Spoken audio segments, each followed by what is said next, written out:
should be done, Brennan, just jumping into game after game after game. I like it. 64 people just playing games and just jump into one after another. We have a Nidus here. I think we might have seen a Nidus Olin at some point, but since then it has changed, looks like transitioned. Yeah. So yeah, the third base. another crazy game, another crazy sort of style from soO. Yeah, these are the kinds of games we talked about it like in the beginning of the cast. These kinds of games just happen here in qualifiers because players are looking to take just quick games in a best-of-3 format, and sometimes it happens. See a planetary fortress here at the wall for Bbyong. So that kind of speaks for what was happening earlier on. I wish we saw the start of this game, Brendan, because this is just weird as hell already. Like, okay, but we do see 3 bases pretty saturated for soO, so soO in obviously a much better situation. But are we going to see like another death push from Bbyong? We're seeing a lot of these pushes today. Yeah, for that 4th base. That 4th base, I don't think is going to be able to get up here. We need some speed banes to deal with this. Speed, North Baneling's only a third of the way done. He's going to have to cancel that hatch. Not a good position at all for soO. Making mutas now as well. Yeah. Can kind of be a redeeming factor, considering how little Marines there are in that army. Oh, a couple close fancies coming in here. Gotta focus fire them a bit better, but we're seeing a big drop in here. He's only got 2 medevacs just now, so he's going to try to get these guys in the main one by one. Try to defend there on the low ground, possibly. He does have those 3 Widow Mines there. The Baneling's coming in with no speed, hitting onto a lot of those Hellbats. At the same time, going for an attack here at the natural. Yeah. Very nice positioning out of Bbyong. Those Cloak Banshees will get cleaned up here. Yeah, nice. Nice cleanup. Good Baneling hits on the Marines. And from, yeah, I mean, he lost 16 drones though. You know, he lost 16 drones from everything, and we are seeing now the drop from the main going into the 3rd base. Yeah. But soO, he does have a lot of lings coming in here. Nice. Hits are pretty nice there onto a lot of those lings. Not bad. Bbyong maintaining sort of a pretty even supply, but now that mutas are out, these drops are just not going to happen anymore. Yeah, that actually will get totally cleaned up here. So even though he did take a bunch of damage, will be able to totally wipe out the Terran at the base. And he's going to go straight for this 4th base once again. 3 dangerous Widow Mines there. I can just imagine them hitting mutas at some point. Oh, they find him. Okay, very nicely done. Same time though, we're seeing Fire focus down that 4th base. Gotta be careful of those mines once again. Does get the cancel. soO doing a very nice job of microing his units, not to take many losses from the Widow Mines. Looking at exactly what Bbyong has, Bbyong is being so aggressive with drops that I think we could see a counterattack from soO being very successful in that 3rd base. Yeah, you know what? He's got a lot of units in there, even Roaches in the mix, just to bolster that army a bit. These 2 drops, though, he's got to be careful. For now, it looks like soO not being too aggressive, just trying to get that 4th base up first. Yeah, he's being a little too defensive, I think. He's kind of like under the spell of the Terran's momentum. And like he's just constantly defending. And once again, he does see that double drop, so he probably will rotate down to his 3rd base if he did notice it. From there, at the same time, Bbyong will be going for another attack on that 4th base, split pushing, to use the term from Dota. Split pushing, a couple of different lanes here.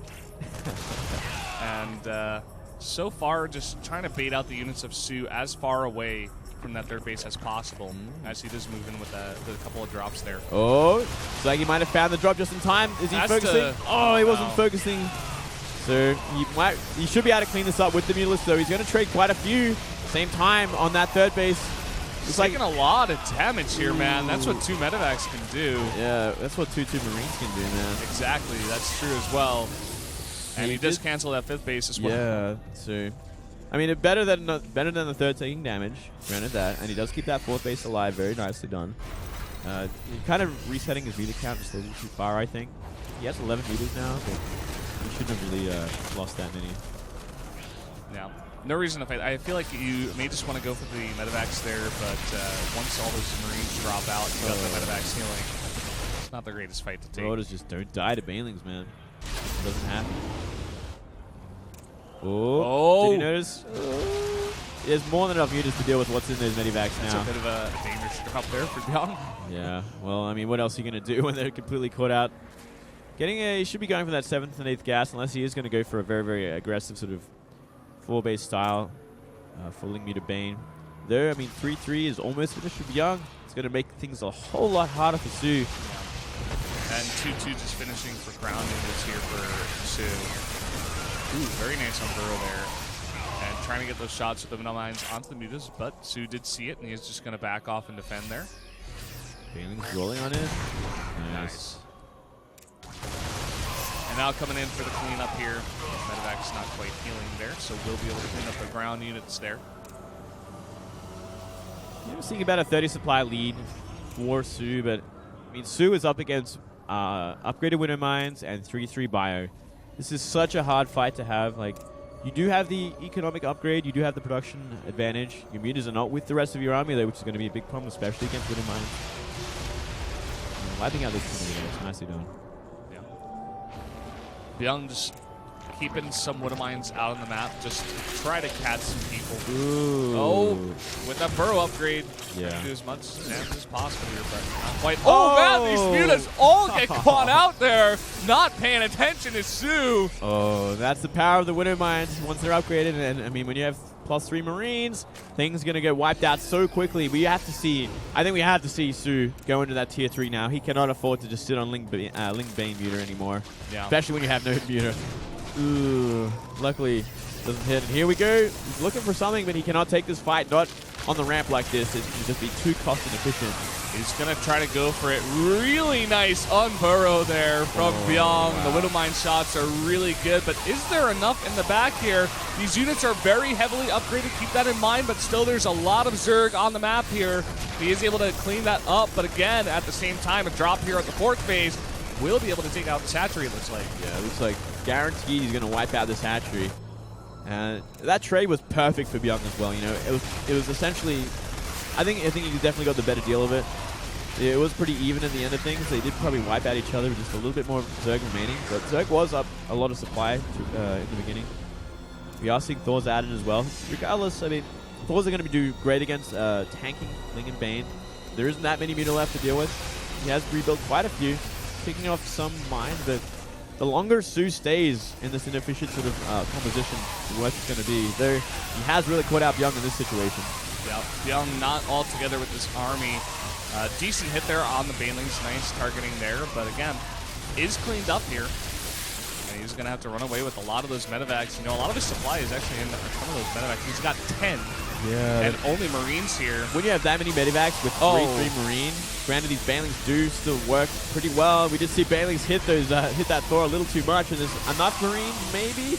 No, those 2 Banelings just kind of wiped that out. Yeah, he didn't really split the Marines there. I feel like with better splitting, maybe he would have been able to take a better fight here, but a lot of Zerg pouring through here. He is going to be able to clean up that middle he's going to get here. the 4th base. This is very, very important. This is going to give soO another breath of fresh air in this game. And soO wants to go for the kill, but there is a planetary in the natural as well for some reason. For some reason, we're not sure how. soO, but that should be able to defend this one. No, I know soO doesn't like to transition to the late game against Terran, but I think he doesn't really have a choice in this matter. The way Bbyong's upgrades are and his army, I feel like it's only a matter of time until soO takes a bad fight and just loses the game. Yeah. You know, that pressure there, that attack by soO may have been a bit of a mistake. You know, just going a bit too far. That planetary, I feel like if the planetary wasn't there, sure, it would have been a much better fight, of course. I agree, Brandon. That was just a little too far. And we do see no 7th and 8th gas on that 4th base. So soO is just, he's going all in, man. Mule City, there are 10 mules dropped in the mid. Oh my goodness. Way too many mules. It looks like actually Stats has gotten out of Group C. That's his name down there, Stats. I recognize it. And nice. So good for him. We will be seeing him. Yeah, fantastic Protoss play, you know. One of the top players, definitely underrated compared to a lot of the other ones. Yeah, definitely.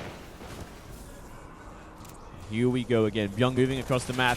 Pretty even supplies, actually. A small advantage to Bbyong. We do see some more Banelings being morphed as we speak. Yeah.